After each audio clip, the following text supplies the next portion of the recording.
पशुगमन, वैश्यागमन आदि के प्रायश्चित। अत्रि जी कहते हैं, जो मनुष्य पशु और वैश्या में गमन करते हैं वे प्रजापत्य व्रत को करें, और जो गौ के साथ गमन करते हैं वे मनु जी के कहे हुए चांद्रायण व्रत को करें। गौ के अतिरिक्त पशु की योनि, अयोनि अर्थात भूमि आदि में या जल में वीर्य डालने वाले मनुष्य कृच्छ सांतपन व्रत को करें। रजस्वला, सूतिका या अंत्यज का स्पर्श करने वाला मनुष्य 3 रात्रि तक उपवास करने से शुद्ध होता है। यह पुरातन विधि है। जिस मनुष्य का रजस्वला के साथ या अंत्यजों के साथ स्पर्श हो जाए तो वह मनुष्य प्रायश्चित करने के योग्य है, और प्रायश्चित के प्रथम स्नान करे और 1 दिन गोमूत्र पिए और 3 दिन गौ का गोबर भक्षण करे। यदि विजातीय, चांडाली आदि स्त्री के साथ जल पिया हो तो 3 दिन गोमूत्र और 3 दिन गोबर भक्षण करे। यदि पूर्वोक्त स्त्री के साथ मैथुन किया हो तो 5 तथा 7 दिन गोमूत्र और उस गोबर का सेवन करने से दोष दूर होता है। अन्य स्मृतियों में भी कहा है कि अपनी जाति के स्वीकार करने से या ब्राह्मणों के अनुग्रह से महापातकी पापी भी शुद्ध हो जाते हैं। पूर्वोक्त बिना शुद्ध हुए पातकियों के साथ भोजन करने वाला पुरुष प्राजापत्य नामक व्रत करने से शुद्ध होता है, और उनके साथ दंत धावन करने से 1 दिन रात में शुद्ध होता है। यही पवित्र होने की विधि है। जिस रजस्वला स्त्री को कुत्ता, कौआ अथवा चांडाल छू ले तो वह रज की शुद्धि तक निराहार रहे। पीछे 4थे दिन शुद्ध स्नान को करके शुद्ध हो जाती है। जिस रजस्वला स्त्री को ऊंट, गीदड़ या शंबर स्पर्श कर ले तो वह 5 रात तक निराहार व्रत कर पंचगव्य के पीने से शुद्ध होती है। यदि ब्राह्मणी रजस्वला ने ब्राह्मणी रजस्वला को स्पर्श कर लिया हो तो वह 1 रात्रि तक निराहार रहकर पंचगव्य का पान करे, तब शुद्ध होती है। ब्राह्मणी रजस्वला ने क्षत्रिय की स्त्री रजस्वला का स्पर्श कर लिया हो तो वह ब्राह्मणी 3 रात्रि तक उपवास कर पंचगव्य का पान करे, तब शुद्ध होती है। ये व्यास जी का वचन है। यदि वैश्य की कन्या रजस्वला को ब्राह्मण की स्त्री ने स्पर्श किया हो तो वह ब्राह्मणी 4 रात्रि तक निराहार रहकर पंचगव्य का पान करने से शुद्ध हो जाती है। यदि ब्राह्मणी रजस्वला शूद्र रजस्वला का स्पर्श कर ले तो 6 रात्रि में शुद्ध होती है। इस प्रकार पूर्वक प्रायश्चित करके ब्राह्मणी सबको स्पर्श कर सकती है। इस रीत से चारों वर्णों की शुद्धि कही है। यदि उच्छिष्ट ब्राह्मण ने उच्छिष्ट ब्राह्मण का स्पर्श कर लिया हो तो वे ब्राह्मण स्नान करे, और भोजन या मूत्र त्यागने के समय स्पर्श किया हो तो स्नान करे। यदि इस प्रकार से क्षत्रिय ने स्पर्श किया हो तो जप होम करे, और इसी प्रकार से वैश्य ने स्पर्श किया हो तो नक्त व्रत करे, और जो शूद्र ने स्पर्श किया हो तो उपवास करे। ये शंख ऋषि का वचन है। चमार, धीमर, धोबी, वैश्य और नट जिस ब्राह्मण ने इनका स्पर्श अज्ञानता से किया हो तो वे सावधान होकर आचमन करे। यदि वे ब्राह्मण का स्पर्श कर लें तो 1 रात्रि दूध पिए, और पूर्वोक्त चमार आदि उच्छिष्ट ब्राह्मण का स्पर्श कर लें तो घृत को खाकर ब्राह्मण शुद्ध होता है। जो ब्राह्मण शौपाक की छाया में चले तो स्नान कर घृत का भोजन करने से शुद्ध होता है।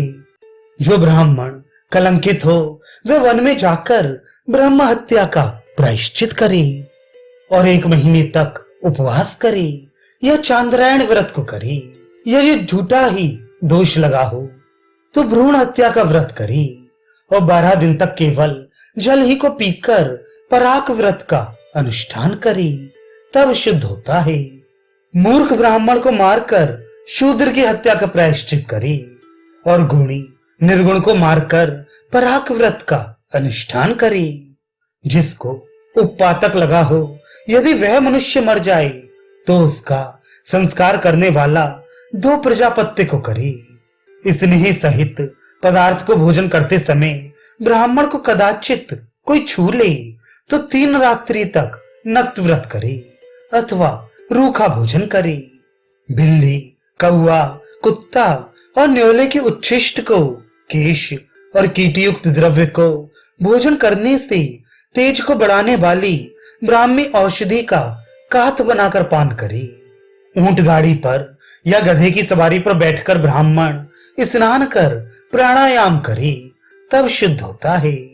क्रमानुसार प्राणों को रोककर व्याहति, ओंकार और शिरोमंत्र युक्त गायत्री का 3 बार पाठ करे, उसको प्राणायाम कहते हैं। गोबर से दूना गोमूत्र, 4 घी, 8 गुना दूध और 8 गुना दही डाले, इसे पंचगव्य कहते हैं। पंचगव्य का पान करने वाला शूद्र, मदिरा का पान करने वाला ब्राह्मण, ये दोनों समान पाप के अधिकारी हैं। ये दोनों ही मनुष्य चिरकाल तक नरक में वास करते हैं। जो बकरी, गौ और भैंस ये अपवित्र विष्ठा इत्यादि का भोजन करती हूँ तो उनके दूध के हब्बे में जो देवताओं को द्रव्य दिया जाता है और कव्य में जो पितरों के निमित्त दिया जाता है ना लगाए और इनके गोबर से भी ना लीपे। और जिनके थन छोटे या बड़े हों अथवा 4 से अधिक हों अथवा जो अपना स्तन अपने ही पीती हो तो उनके दूध को हवन में ग्रहण ना करे। जो करेगा तो किया ना किया बराबर होगा। ब्रह्मोधन में, सोम यज्ञ में, सीमंतोन्नयन में और जात कर्म के श्राद्ध और नवक श्राद्ध में जो भोजन करता है वह चांद्रायण व्रत को करे। राजा का अन्न तेज को और शूद्र का अन्न ब्रह्म तेज को नष्ट करता है। इस कारण वह भोजन करने के योग्य नहीं है। और जो मनुष्य अपनी कन्या के अन्न को भोजन करता है वह मानो पृथ्वी के मल को भोजन करता है। कन्या का अन्न और मल दोनों ही समान हैं। कन्या की संतान आदि उत्पन्न ना हुई हो तो पिता उसके गृह में भी भोजन ना करे, और यदि ऐसा करता है तो वह पुए नामक नरक में प्राप्त होता है। चारों वेदों को पढ़ने वाला, सर्व शास्त्रों के मर्म को जानने वाला ब्राह्मण जो राजा के घर में जाकर भोजन करता है तो वह राजा के यहाँ का अन्न खाने वाला विष्ठे के कीड़े होकर जन्म लेता है। जो ब्राह्मण बिना ही आपत्ति के आए हुए नवक श्राद्ध, 3 पक्ष का श्राद्ध, षाणमासिक श्राद्ध, मासिक और वार्षिक श्राद्ध में जो भोजन करता है उसके पितर गिरकर नरक को जाते हैं। जिसने नवक श्राद्ध में भोजन किया है वह चांद्रायण व्रत को करे, और जिसने मासिक श्राद्ध में भोजन किया है वह पराक व्रत को करे, और जिसने त्रिपक्ष के श्राद्ध में और छठे मास के श्राद्ध में भोजन किया है वह कृच्छ व्रत को करे, और जिसने वार्षिक श्राद्ध में भोजन किया है वह पाद कृच्छ को करे, और दूसरे वार्षिक श्राद्ध में भोजन करने वाला 1 दिन तक उपवास करे।